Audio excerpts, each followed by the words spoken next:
Berlin on the night of the 9th of November 1989, thousands of people participated in the fall of the wall that had separated Europe for almost 30 years.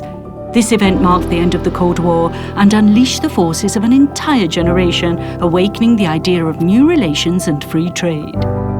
It was against this backdrop that Italy and France came to an agreement in the early 1990s to plan a fast link under the Alps that could unite the two countries.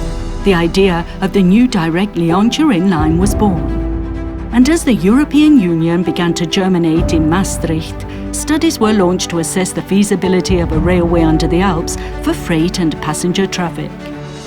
The time was ripe for a series of networks, of technical innovations that would become social innovations. The first Erasmus generation envisioned a trans-European transport system. This is the future TELT network, the Metro of Europe, in which the Lyon-Turin line plays a strategic role in crossing the Alps and connecting the east and west of the continent. The Italian and French railways thus founded Alpi-Tunnel, for which 7 years studied how to build an over 57-kilometre-long railway tunnel to open a direct route between the Mediterranean and northern Europe. At the same time, the two countries appointed an intergovernmental committee to discuss and implement the treaties on the project. Global growth, meanwhile, begins to show its impact on the environment. Thus, on the threshold of the new millennium, public sentiment changed. Climate and sustainability became central themes, along with safety. A need that became apparent to the European public on the morning of the 24th of March 1999, with the news of 39 deaths from a lorry fire in the Mont Blanc tunnel. Safety and transfer from road to rail can wait no longer. The 2000s opened to the tune of technological acceleration and an uncertainty gripping the society. But in the old continent, an epochal transition was taking place with the debut of the single currency. The euro became the symbol of Europe for its citizens and redefined the financing programs of EU projects such as the Lyon-Turin. Brussels confirms the intention of creating a system of interconnected and sustainable networks.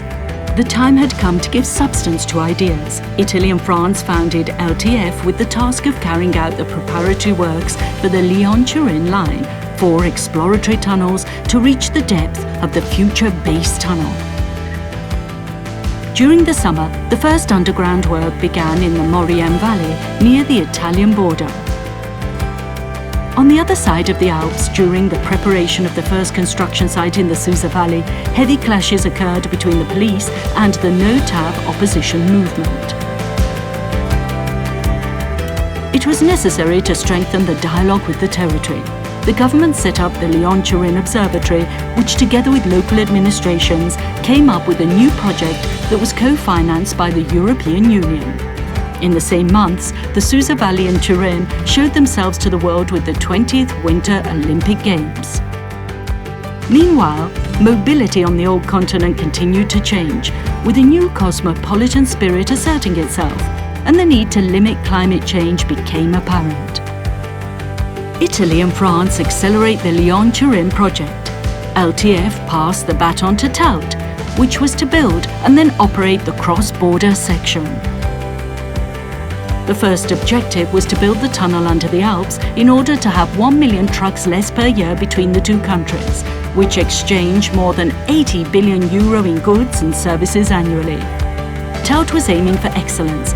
It joined the UN Global Compact, committing itself to sustainability and corporate social responsibility, starting with the implementation of the first binational anti-mafia code to fight the infiltration of crime beyond all borders. Meanwhile, in Europe, Brexit undermined the unification process but strengthened the desire of those who continued to believe in that vision. Italy and France ratified the agreement for the final work on the Lyon-Turin line, and in just 3 years, the Federica TBM excavated the first 9 kilometers of the base tunnel. The local and global needs became a challenge at every level. TELT, institutions and companies worked to maximize the positive effects of the work. The Démarche Grand Chantier in France and the Law on Construction Sites, Development and Territory in Italy were born, to initiatives seeking to integrate construction sites with the needs of the territories.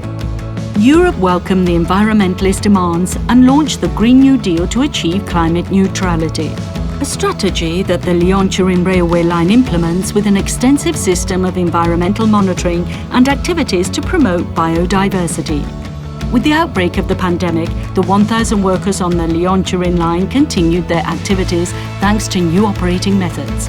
For their protection, in the aftermath of the awarding of contracts to complete the base tunnel, TELT launched Mission S, the program to assure zero fatalities and reduce accidents in construction sites.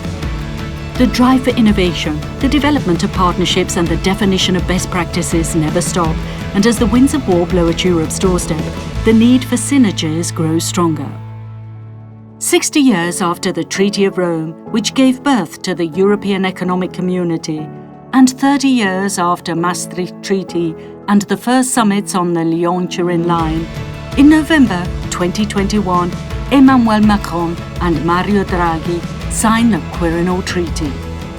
The renewed collaboration between France and Italy becomes now a reality under the Alps, where the big construction site, symbol of a united Europe, advances.